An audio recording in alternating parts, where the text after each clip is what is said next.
My lady, breakfast is here.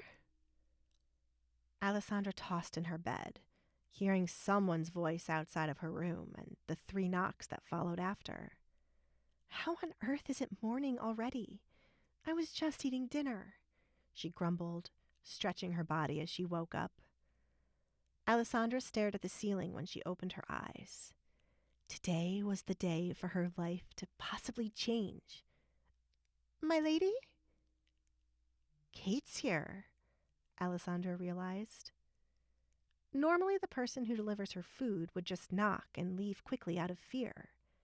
This person was practically begging her to come to the door, which meant there was someone out there impatiently waiting.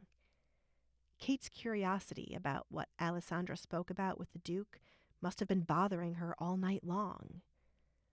Alessandra was tempted to make the person wait longer until she finally retrieved the breakfast, but today was not the right day to piss off Kate. She needed to play a role in order to leave. "I'm coming," she called back to let them know she heard them. As Alessandra sat up, she took the sleeping kitten from a pillow beside her and left the bed to place it in her closet for it to hide. She closed the closet door and then went to her desk to put on the mask she wore last night. My lady? Try to make it less obvious you're being pressured, Alessandra thought once she heard the maid stutter. With the mask tied, Alessandra approached her door and unlocked it. Your breakfast, the maid said with her head down.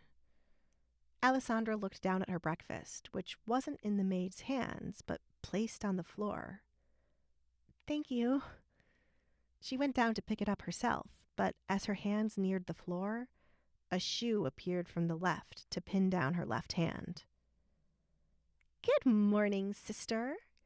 Kate appeared from the sidelines, just like Alessandra predicted. Alessandra winced from the pain of Kate's shoes on her knuckles. Good morning, sister.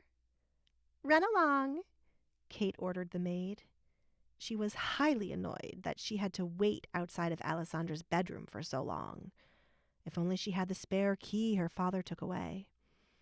Did you have fun last night, Alessandra? Yes. Yes? Kate became furious with how bold Alessandra was. Just because you ran into the Duke, you think you had fun? Not that, Alessandra stuttered. I had fun in my room last night. The music reached my room. Is that so? Tell me, what did you discuss with the Duke last night? Kate needed to confirm with her own ears nothing serious had happened between the Duke and Alessandra. It would be embarrassing if he took more interest in the thing in front of her. I did not notice he was standing there as I was going to collect my dinner. He called out my name as I forgot to address someone as important as the Duke. He scolded me, and then you arrived. That is all. Kate pressed her shoe against the back of Alessandra's hand harder, not fully believing the story. What else? He spoke about getting married and you as an option.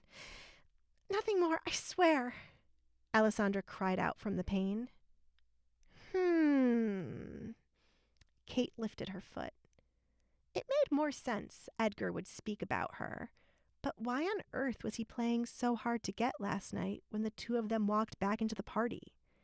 Of course he would speak about me. Who would want to talk to such a freak? That doesn't make any sense. The Duke still talked to me. Alessandra rolled her eyes. Thanks to her looking down, Kate could not see her facial expression. Still, it angers me that you showed your disgusting face to the Duke. What if he were to believe he is cursed and come to take his anger out on us? What will you do then, you freak? Do you think you'll be safe, that Father will shield you? Kate pushed her shoe against Alessandra's hand again. No, Alessandra whimpered.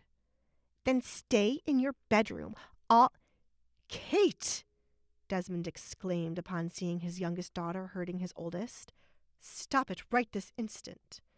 "But, Father, she—" Kate trailed off, realizing there was no use in denying what he clearly saw. "The Duke saw her last night, and they spoke." Desmond looked down at Alessandra, surprised to hear she was seen by the Duke. What on earth did the two of them talk about? Why didn't the Duke mention anything about it? "I will take care of it, so leave." Kate stomped her feet on the floor, similar to a toddler who couldn't have its way. Had the maid got Alessandra to open the door quicker, she would have left before her father showed up. How annoying. She left Alessandra's doorway. Alessandra's hand trembled out of pain, but she felt relieved Kate was gone, for now. Even with the pain in her hand, Alessandra took up the tray of food to take back to her room. "Alessandra, sweetheart." The Baron inched closer to his quiet daughter. "Can you tell me what happened between you and the Duke last night? Why were you out of your bedroom? You know there was a party." "No food came last night, and I was hungry. The garden is off limits, so I thought I could run by quickly. That is all," said Alessandra.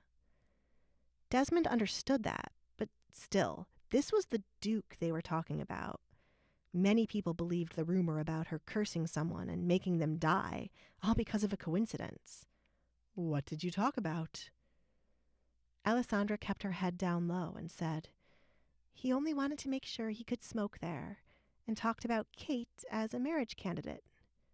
"Really?" Desmond's eyes lit up at this. He was worried Kate had not seduced the Duke last night, but now it seemed she had an effect on Edgar after all. "That man is so strange, he probably wants to observe her a little longer. This is good." Edgar was someone Desmond needed to help him crawl out of the debt he buried himself in.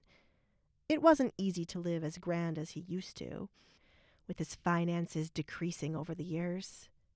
Kate finding a rich husband was their only hope. "Still, you should not have gone out. What if I would have changed my mind and taken a few people out there?" "So I should starve?" Alessandra thought. I'm sorry, Father," she replied. "Fine, fine. There's absolutely no point in scolding you. Whoever did not bring your food is to blame.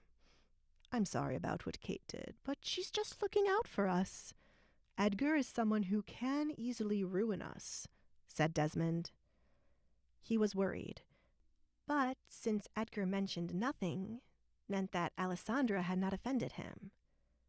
"You must be bored in your room all the time. What is it that you would like to pass the time? Name anything, and I shall fetch it right away." "Since you asked, I have run out of things to paint. I wish to paint the town. Can I ride around in the carriage to see places to paint? I won't get out, I promise." Desmond placed his hand on his hip, as this wasn't something Katrina would agree with. However, if they kept Alessandra locked away, she would try to leave her bedroom more. It was best to give her a little bit of freedom. After what Kate just did, he had to do something to make it up to her. "Promise me you won't leave the carriage." "I promise." Alessandra grinned. Her father was unable to see it, because her head was still being lowered.